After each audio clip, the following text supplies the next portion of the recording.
Halo teman-teman, seperti janji saya di video sebelumnya, saya akan sedikit mengulas tentang asal-usul bibit bawang daun yang saya tanam. Tapi sebelumnya saya ucapkan bismillahirrahmanirrahim. Assalamualaikum warahmatullahi wabarakatuh. Seperti biasa saya doakan semoga kita senantiasa selalu ada dalam kesehatan, kelancaran dalam segala aktivitas, apapun aktivitasnya itu. Nah,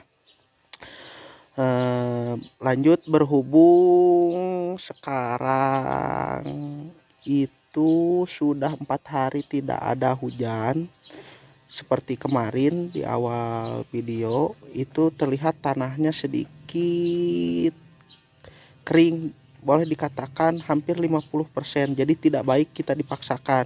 Nah, untuk memaksimalkan daya kerja trichoderma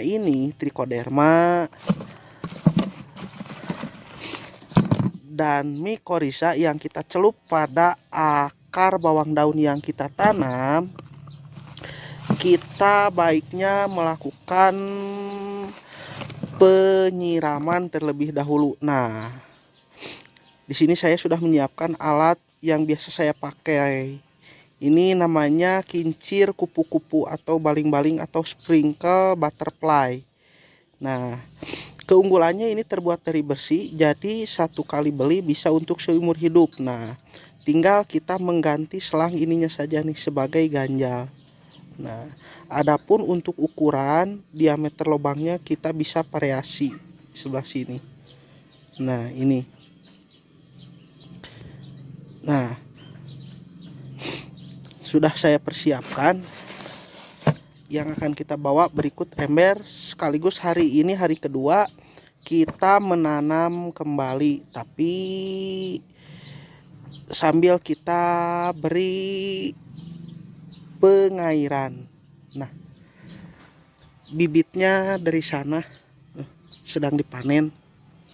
Nah, ini teman-teman bibit bawang daun yang akan kita tanam.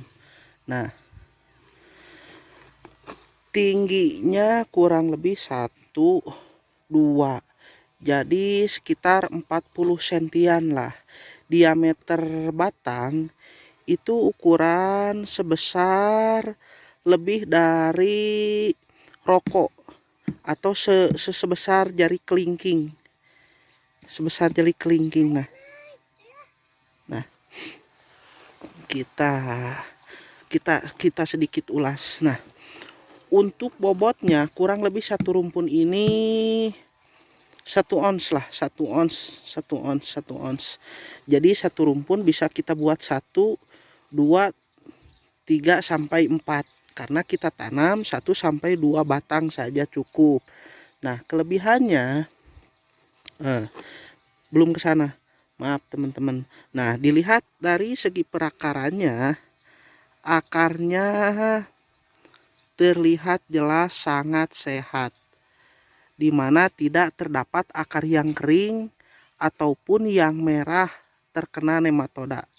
Jadi putih bersih. Adapun ini sedikit kusam karena baru saja kita cabut. Itu yang pertama tuh. Nah,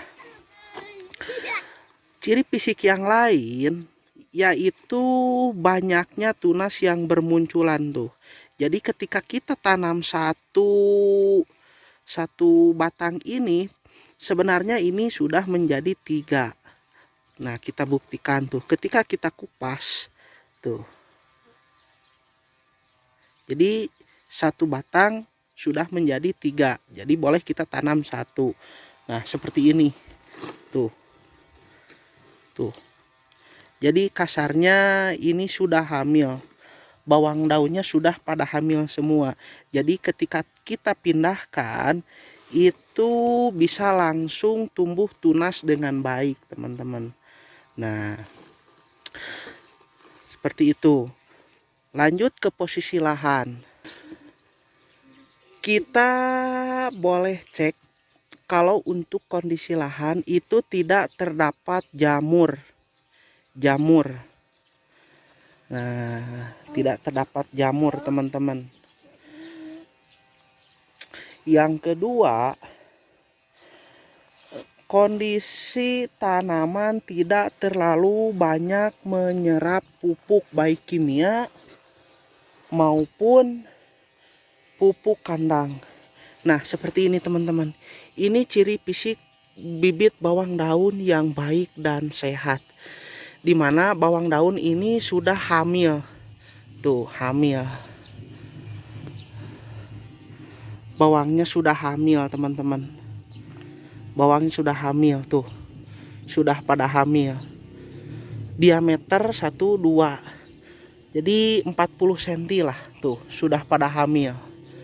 Jadi ini juga salah satu strategi ketika kita menanam bibit bawang daun yang ideal itu akan lebih cepat bertunas dan beranak. Dimana satu rumpun bisa ketika nanti kita panen 1:10 tuh sudah pada hamil teman-teman, sudah pada hamil. Nah, ini sengaja saya tidak kasih pupuk kimia dan pupuk kandang berlebihan karena di video sebelumnya saya pernah mereview tanaman bawang tersebut yang saya akan jadikan sebagai bibit. Nah, tuh sedang kita panen, yang lanjut akan kita pindahkan. Hasilnya seperti kemarin. Tuh teman-teman boleh lihat, bawang daunnya sudah pada hamil teman-teman. Efek dari tidak memakai pil KB ini sangat ideal, sangat-sangat ideal.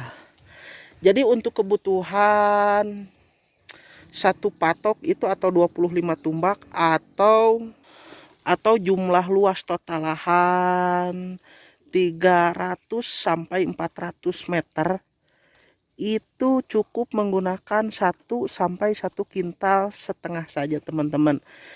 Kalau nantinya sistem pengairannya cukup, pestisidanya tepat guna, tepat sasaran, tepat waktu, tepat dosis, tepat pestisida dan tepat aplikasi, itu bisa mencapai 1 sampai 1,5 ton teman-teman.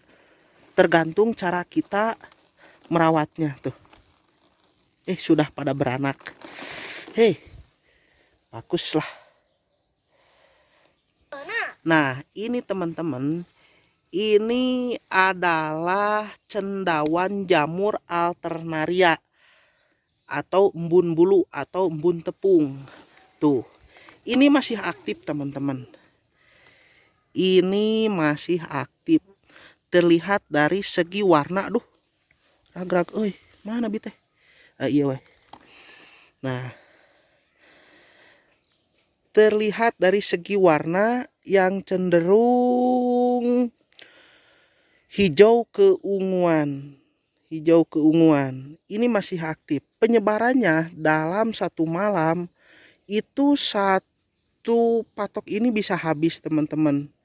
Nah, cara mengaplikasikannya, kita cukup mengaplikasikan pestisida sistemik dan kontak berbahan aktif klorotanil dan dimetomorf. Itu lebih dari cukup. Nah, untuk gejala awal, dosisnya bisa disesuaikan pada kemasan yang tertera. Tapi saya anjurkan lebihkan sedikit teman-teman. Jadi kalau dalam anjuran 1 gram per liter air, kita bisa memberi 1,5 gram. Nah, langsung dilakukan pemberian pupuk karena senyawa atau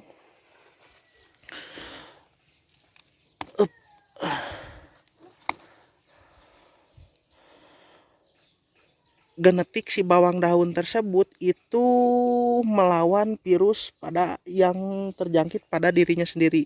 Jadi harus ada suplemen makanan tambahan dari bawah supaya lebih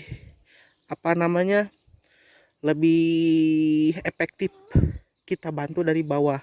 Jadi dia memberikan makanan ke tunas, ke daun untuk menjauhkan, sekaligus memberi perlawanan pada penyakit yang menyerang mereka dari sendiri. Nah, seperti itulah kurang lebih.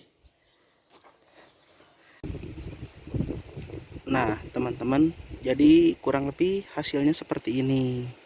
Ini baru 40%-an atau 50%-an lah, 50%-an. Baru 1 kintal bibit yang kita panen tadi kita tanam. Nah, untuk jumlah luas total lahan 700 sampai 800 meteran lah lahan yang saya tanami.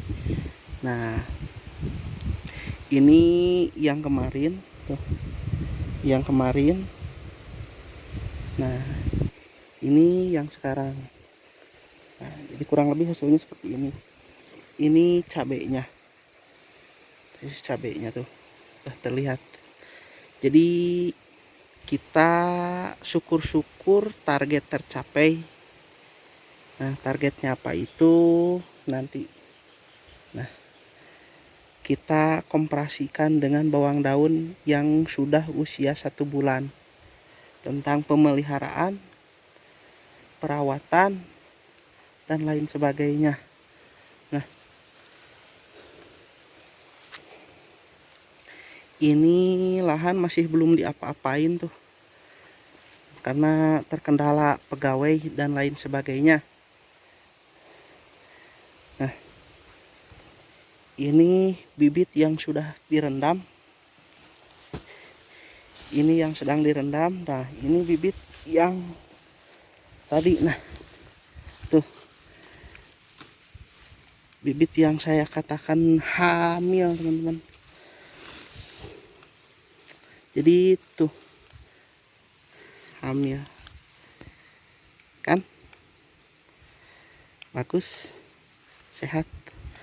Sambil kita jemur untuk menghilangkan bakteri, lalu kita rendam dan ditanam bakteri Trichoderma dan Giogladium plus Mycorrhiza. Oke, sampai di sini dulu video kita hari ini. Sebelum video ini saya tutup, saya selalu berharap selalu ada hal dan nilai positif dari setiap video yang saya upload. Sampai jumpa di lain waktu dan lain video.